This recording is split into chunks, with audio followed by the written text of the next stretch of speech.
여러분의 건강과 행복을 위해 중요하고 쓸만하고 바른 의학 정보를 쉽게 전해드리는 닥터 김 건강TV. 안녕하십니까. 내과 전문의 김주영입니다. 참으로 수상하고 어려운 시절을 우리가 지나고 있습니다. 코로나 팬데믹, 세계적으로 특별히 미국에서 불길로 크게 번지고 있습니다. 이 지도를 보시면 아시겠지만 지금 미국에서 가장 많이 불타고 있는 지역은 중원에서 북부 이곳입니다. 처음에 시작할 때 워싱턴주에서 시작했죠. 그리고 서해안과 동해안, 캘리포니아, 뉴욕에서 크게 봄에 번졌다가 더운 여름 7월에는 이 남부에서 가장 크게 유행을 했습니다. 지금은 이제 추운 지역인 중서부, 북부 이렇게 산발적으로 불타고 있는 곳으로 보이는 곳은 대개 시골이죠. 병원들이 없고 중환자실이 없는 지역들이 대부분입니다. 그래서 이곳에 사는 분들은 몇백 킬로미터 떨어진 큰 병원으로 가야 되는 어려움이 있습니다. 지금 미국에서 감염자가 1,000만 명이 넘었고 거의 25만 명이 사망을 했죠. 특별히 텍사스의 엘파소 같은 지역은 마치 4월 달에 뉴욕을 연상하듯이 지금 병원들이 미어 터지고 사망자들이 너무 많아서 대형 트레일러, 냉동 트레일러를 가지고 시신들을 보관을 하고 있습니다. 이게 도대체 언제 끝날까요? 제가 이 유튜브 방송을 제일 처음 시작한 것이 7월 1일입니다. 그때 이 코로나 바이러스 이야기를 하면서 야구 경기로 본다면 이것은 지금 우리는 3회 초에 있다고 말씀을 드렸는데 지금은 얼마나 왔을까? 죄송하게도 아직도 게임의 중반도 지나지 않은 것 같습니다. 제가 그때 야구는 9회 말 3아웃이 돼야 끝나는데 코로나 팬데믹이 끝나는 지점은 인구의 3분의 2 정도가 바이러스에 대한 항체를 가지게 되는 집단 면역을 이루는 때다라고 말씀을 드린 것을 기억을 하실 거예요. 오늘은 정말 확실하게 이 집단 면역이 무엇인지를 잘 이해하고 여기에 대한 잘못된 생각, 오해 혹은 또 헛소문, 괴소문 이런 것들에 제발 현혹되지 마시라고 드리는 말씀이니까 정신을 잘 차리시고 들으시기 바랍니다. 집단 면역이라고 하는 것은 어떻게 생긴 개념인가 하면 어떤 인구들을 감염병에서 보호하기 위해서 백신을 접종할 때 얼마나 많은 사람들에게 백신을 주어야 하느냐를 계산하면서 생긴 개념입니다. 모든 인구 다야 100% 접종을 안 하더라도 그 인구의 어느 정도에게 접종을 하면은 그것 때문에 더 이상 바이러스, 병원균이 퍼지지 않는 그런 시점을 이야기하죠. 이 그림에서 까만 점들은 항체를 가지고 있는 사람들입니다. 그리고 빨간 점은 항체가 없는 사람들입니다. 개수로 따지면 정확하게 이 까만 점이 70% 그리고 빨간 항체가 없는 사람들이 30%를 제가 숫자를 맞췄습니다. 이 경우에 항체가 없는 이 빨간 사람이 바이러스에 감염이 되더라도 더 이상 주위에 퍼뜨릴 수 있는 사람이 없기 때문에 이 바이러스는 전염병의 효력을 상실하게 되지요. 이것이 집단 면역의 개념입니다. 그래서 한 70% 정도 개개 바이러스에 따라서 이 퍼센티지는 다를 수가 있습니다. 예를 들면 홍역 같은 바이러스는 아주 전염성이 높기 때문에 인구의 95% 정도가 접종을 해야 퍼지지 않죠. 소아마비의 경우는 한 80% 정도. 그리고 지금 우리가 상대한 이 코로나 경우는 많은 전문가들이 한 60%에서 70% 인구의 3분의 2가 항체를 가지게 되면 더 이상 퍼지지 않을 것이다. 집단 면역에 도달했다고 하는 얘기는 이 바이러스가 없어졌다는 얘기가 아니라 다시 말씀드리지만 바이러스가 더 이상 퍼지지 않는 상태입니다. 그러나 마치 산불에 불씨가 남아있을 때 바람이 불고 조건이 변화하면 다시 불이 일어나는 것처럼 이런 조건들이 변화되면 다시 전염병이 돌 수가 있죠. 예를 들어서 제가 다른 그림을 보여드리겠습니다. 아까 그림과 마찬가지로 70%의 사람들에게 항체가 있습니다. 항체가 없는 사람은 30%에 불과한데 만약에 이 사람들이 한 군데 모여 있다면 이를테면 어느 나라가 접종을 안 했다든지 어떤 사회가 그렇게 접종을 안 했다고 하면 이 사람이 감염됐을 때 이웃에 있는 다른 사람들에게 감염을 시킬 수가 있죠. 이런 경우에 이 집단은 결코 집단 면역에 도달하지 않은 것이죠. 여기서 말씀드릴 중요한 사실은 뭔가 하면은 아까 말씀드린 대로 이 집단 면역의 개념은 백신 접종을 위해서 생겨난 개념이지 결코 현재 진행 중인 전염병에 대한 공중보건 대책으로 생각되거나 사용된 적이 없다는 이야기입니다. 한 번도 우리가 이것을 정책으로 채택해서 모든 사람들이 다 감염되게 놔두고 그래서 항체를 만들어서 집단 면역을 이루자라는 정책을 편 적도 없고 그런 생각도 한 적이 없는데 이번 코로나 바이러스 때문에 이것이 이제 어쩌면 타당한 정책이 될지도 모르겠다는 이야기들이 나왔죠. 특별히 그 목소리가 힘을 얻은 것이 지난 10월 초에 Great Barrington Declaration, 그레이트 베링턴 선언이라고 하는 이제 그것 때문에 그랬습니다. 제가 2회 전에 잠깐 이것을 소개해 드렸는데 이 세 분의 과학자가 매사추세츠 주에 있는 그레이트 베링턴이라고 하는 곳에 모여서 아주 독립선언이나 무슨 공산당 선언을 하는 식으로 아주 큰 목소리로 자기네들의 주장을 폈는데 전에 말씀드린 대로 이 웹사이트에 가시면 그 전문을 읽어보실 수 있고 한국말로도 번역이 됐습니다. 간단하게 말씀드리면 코로나 바이러스는 건강한 사람이 감염되면은 증상도 경미하고 또 사망률도 비교적 낮은 편이니까 위험하지가 않다. 그러니 건강한 사람들은 빨리빨리 섞여서 이전에 하던 모든 활동을 그대로 하고 학교 가고 직장 가고 술집, 식당 뭐 다 열고 극장, 운동 경기장 다 옛날처럼 그대로 해서 감염될 사람이 빨리 감염돼서 항체가 생기고 국가가 할 일은 노약자와 기저질환자만 보호하면은 될 것이다. 이것이 바른 정책이다 하고 이제 선언을 했습니다. 세 과학자 옥스퍼드, 하버드, 스탠포드에 있는 이 꽤 유명한 사람들이 이런 얘기를 하니까 꽤 그럴듯하게 들리는데 과연 이것이 타당한 일일까? 오늘 그것에 대해서 확실하게 말씀을 드리겠는데요. 의도적이든 아니면 의도하지 않았든 간에 이 정책을 실험한 두 나라가 있었습니다. 제가 그 이야기를 좀 드리는데 첫째는 스웨덴입니다. 여러분 스웨덴 얘기 많이 들어보셨죠? 처음에 코로나 팬데믹이 시작됐을 때 스웨덴에서는 마스크도 안 하고 거리 두기도 안 하고 국가는 약한 사람만 보호하고 건강한 사람들은 자기 생활 다 영위한다. 스웨덴식의 저런 정책을 하면은 보호된다라고 얘기를 했고 지금도 그렇게 알고 계시는 분들이 많은데 절대로 그렇지 않다는 것을 좀 말씀을 드리겠어요. 이 그래프를 한번 좀 보시기 바랍니다. 이 그래프를 보시면 세계 선진국들 가운데 코로나로 인한 사망자 비율을 쭉 나열을 하고 있습니다. 10만 명당 코비드 사망자 가장 인구 비율이 높은 나라는 스페인이고 그 다음에 미국, 영국, 이태리, 스웨덴이 5번째입니다. 세계에서 인구 비율당 코로나 사망자가 높은 나라 스웨덴 5번째. 스웨덴의 이웃나라 같은 그 북유럽에 있는 덴마크보다 스웨덴이 5배는 높죠. 그리고 핀란드보다도 역시 높고 바로 옆에 나라인 노르웨이보다는 10배나 높습니다. 그래서 여러분 스웨덴의 정책은 실패했습니다. 스웨덴은 결코 바람직한 방역 모델이 아니죠.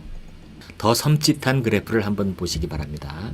자, 이것은 역시 인구 10만 명당 코비드로 인한 사망률이 높은 나라들과 중간에 있는 나라들과 낮은 나라들, 한국이 매우 낮게 나와 있죠.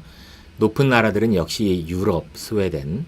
근데 문제는 무엇인가 하면 이 칼럼은 왼쪽에 있는 칼럼은 코로나 팬데믹이 시작될 때의 사망률이고 이것은 좀 진행됐을 때 5월 달의 사망률이고 이것은 더 진행된 6월 달의 사망률인데 여전히 미국과 스웨덴이 높습니다. 그렇죠? 미국이 1위, 스웨덴과 이스라엘이 2위와 3위를 다투고 있는데 이 이야기는 뭔가 하면은 스웨덴식의 정책이 결코 통하지 않아서 세계에서 인구 10만 명당 사망률이 꽤 높은 나라에 들어간다. 그렇죠? 다른 나라들은 처음에 많이 죽었지만은 거리두기 혹은 기타 비즈니스 문 닫기 정책들을 폈기 때문에 사망률을 줄였지만 스웨덴은 아직도 그러지 못하고 있다. 그래서 처음에 어떤 사람들은 이제 스웨덴이 한 5월 달쯤 되면 이렇게 막 퍼뜨리고 나면은 인구의 항체가 한 40%에서 50%는 생기지 않을까라고 생각을 했는데 천만에요. 9월 초 현재 스웨덴 전체 인구 가운데 항체를 가진 사람이 7%에 불과합니다. 이런 식으로 해서 감염을 자유방임으로 시켜서 항체를 만든다면은 스웨덴 인구가 더 엄청나게 많이 사망을 하게 되겠죠. 자의반 타의반으로 이런 정책을 또 실험한 나라가 있는데 그 나라는 제가 살고 있는 미국입니다. 미국은 정책적으로 그런 게 아니고 정책이 아무것도 없어서 속수무책으로 당하다 보니까 중구난방으로 어떤 주들은 강하게 문 닫기 정책을 실행을 했고 어떤 주들은 주지사가 그냥 놔둬라 마스크도 안 하고 뭐 문 다 열고 스웨덴을 봐라 우리도 이렇게 하면 된다 이제 이런 식으로 했는데 그 결과는 우리가 보는 이것이죠.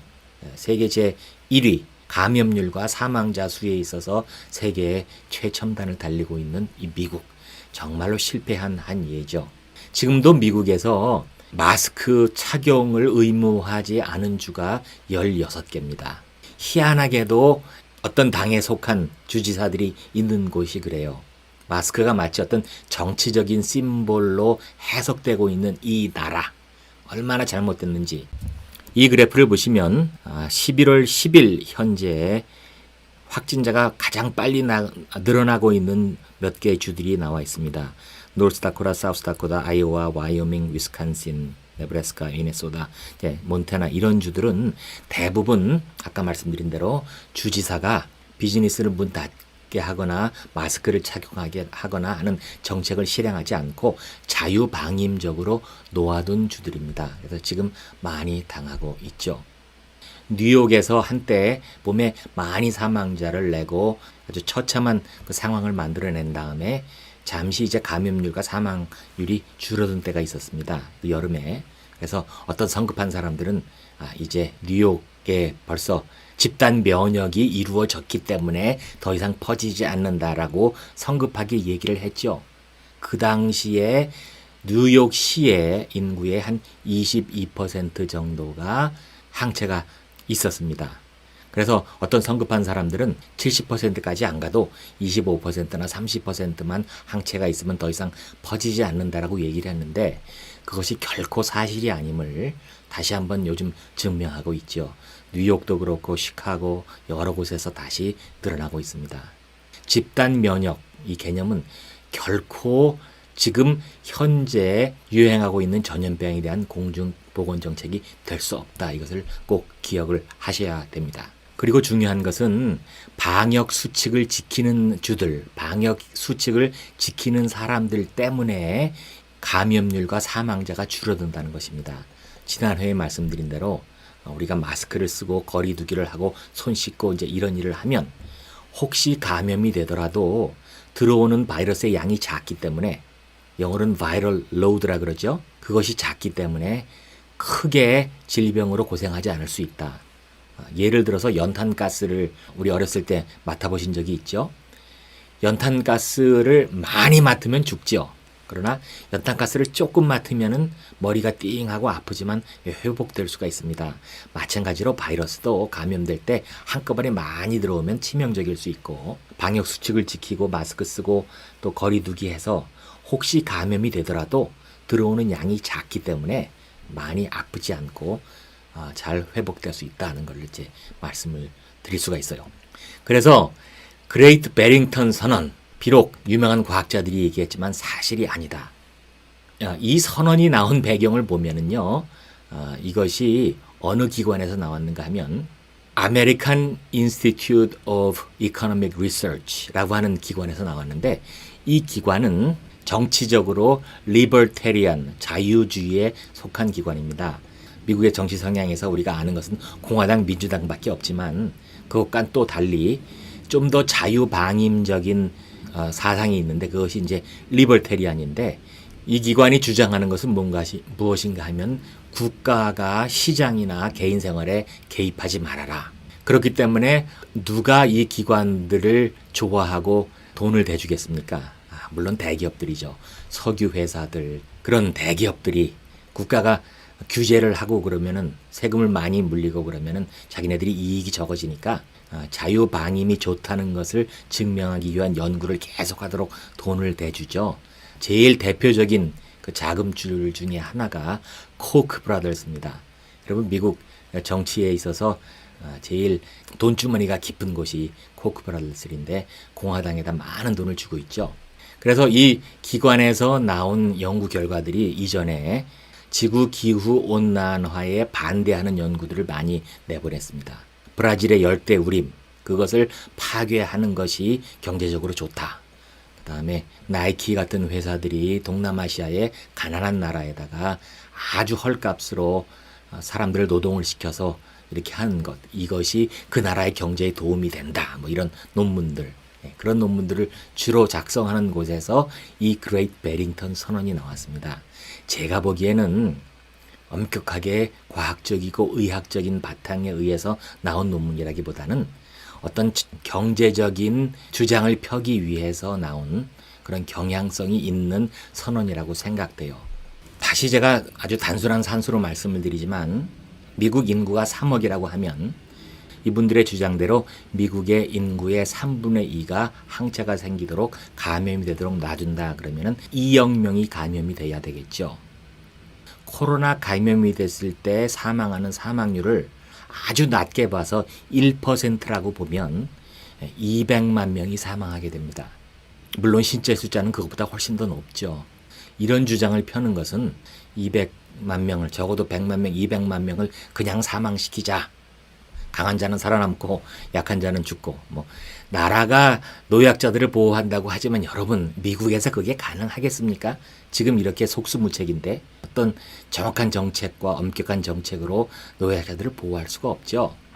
기저질환 있는 사람을 보호한다. 미국 인구의 3분의 2가 체중 초과입니다. 미국 인구의 3분의 1이 병적인 비만입니다. 여러분 비만이 기저질환이죠. 어떤 수로 미국 인구의 3분의 1의 행동을 규제를 하겠습니까? 말도 안 되는 이야기죠. 그리고 미국 사람 개인의 자유를 부르짖는 사람들이 얼마나 많이 돌아다니면서 이것을 감염을 시키고 그러겠어요. 절대로 말이 안 되는 이야기입니다. 그래서 제가 2회 전에 그레이트 베링턴 선언에 대해서 잘 모셔놨는데 이것도 잘못된 생각이기 때문에 오늘 우겨서 버리겠습니다. 집단 면역은 백신 접종에 의해서만 이루어지게 되어 있습니다. 그리고 백신이 나오기 전까지 방역 수칙을 잘 지키고 행동을 조심해서 서로에게 퍼지지 않게 하는 길이 그것이 유일한 길입니다. 오늘의 요약. 코비드 팬데믹의 끝은 아직 멀었습니다. 여러분 이번 겨울이 아주 길 것입니다. 자유방임에 의해서 집단 면역을 이루겠다는 것은 전염병 대응 정책이 아닙니다. 한 번도 그런 적이 없었고요. 앞으로도 그렇게 되지 않을 것입니다. 집단 면역이라는 개념 자체가 백신 접종을 연구하다가 생긴 단어죠. 이런 방식을 시험한 두 나라, 스웨덴 정책적으로 그렇게 했고 미국은 속수무책이라서 그냥 놔뒀고 산발적으로요. 둘 다 모두 크게 실패했습니다. 그레이트 베링턴 선언은 비과학적이고 비인도적이고 위험한 생각입니다. 집단 면역은 백신으로만 달성할 수 있다. 다시 말씀드리지만 기본적인 아주 단순한 방역 수칙을 잘 지키셔야 됩니다. 제가 제 환자분들에게 늘 감사한 것, 우리 한국 어르신들 얼마나 주의를 잘 하시고 또 제가 사는 주 정책적으로 이런 것들을 아주 강력하게 실행하고 또 이 주민들도 거기에 대한 의식이 있기 때문에 제 환자들 가운데 이런 감염되는 환자들이 매우 적음을 인해서 참으로 감사를 하고 있습니다. 지금까지 해오신 대로 여러분 열심히 방역수칙 잘 지키셔서 이번 긴 겨울 감염되지 말고 건강하게 잘 지내시기 바랍니다. 오늘도 긴 시간 감사합니다. 다음 시간에 다시 뵙겠습니다. 안녕히 계십시오.